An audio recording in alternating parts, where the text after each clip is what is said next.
Hi everyone, welcome back. I am Rebecca Martinez and today I'm going to show you how to make the Healthiest Banana Chocolate Muffins.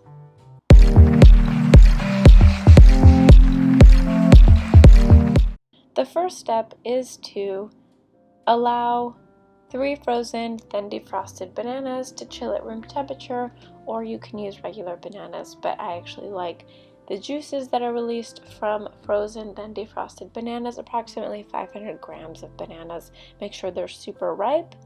Add them to a high-speed blender in addition to 15 softened medjool dates. You can soften them by adding them into water or putting them in the microwave for 15 seconds and carefully taking out all of the pits. Additionally, we will add 1/4 to 1/2 cup of cashew butter. Add more cashew butter if you'd like, but try not to go past 1/2 cup.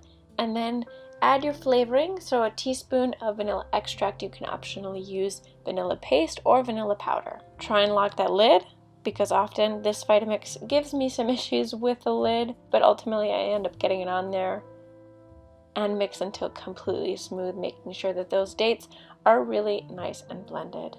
Add 1/2 cup of soy milk and blend once again until everything is really well incorporated. It should be much easier after you add the soy milk.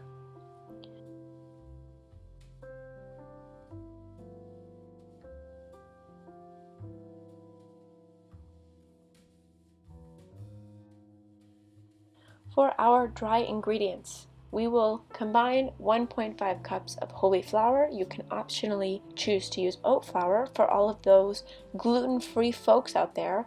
Add 1/2 cup of almond flour, 1.5 teaspoons of ground cinnamon, Ceylon if you have it, 1 tablespoon of baking powder, 1 teaspoon of baking soda, and optionally a teaspoon of salt. But I actually excluded it from this recipe because I find that I don't really need it. But for those of you folks looking to include some iodized salt into your diet, make sure to add some. Give the dry ingredients a good whisk and continue to add your wet ingredients to your dry ingredients. So all of those dates and bananas that we just blended, add it into your dry ingredients with a whisk or a spatula, whatever floats your boat.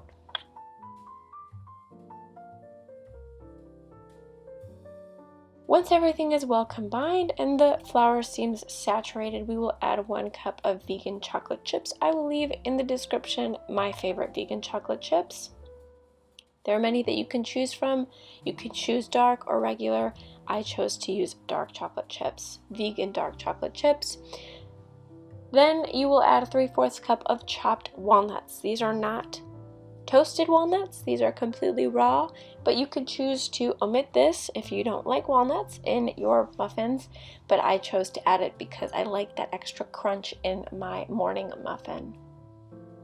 Give it once again a good spatula mix until everything is completely smooth.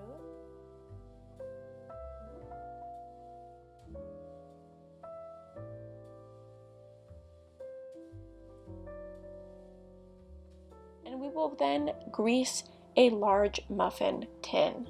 Grab some spray oil. Make sure to coat every single individual muffin tin and muffin hole completely.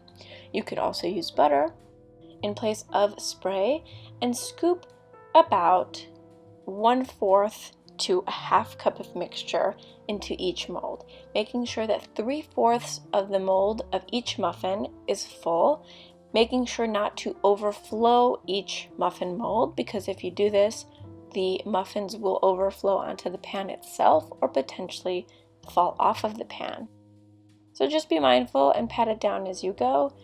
If you have any extra dough, I chose to just bake this in a mini muffin tin to not waste it. Bake your muffins at 375 degrees Fahrenheit for 35 to 40 minutes and pop them out. They should be golden brown, a little charred in some bits if you prefer. If you don't like this, make sure to take them out just a little bit earlier, or you can put some aluminum foil on top of the muffins to make sure that they don't brown too quickly on the top. These muffins are surprisingly moist on the inside with just using cashew butter and make a delightful midday treat and also a bit of a healthy dessert. There's the cross section. And enjoy, everyone. Let me know if you try this recipe and make sure to subscribe for daily shorts and weekly videos every Friday. See you next time.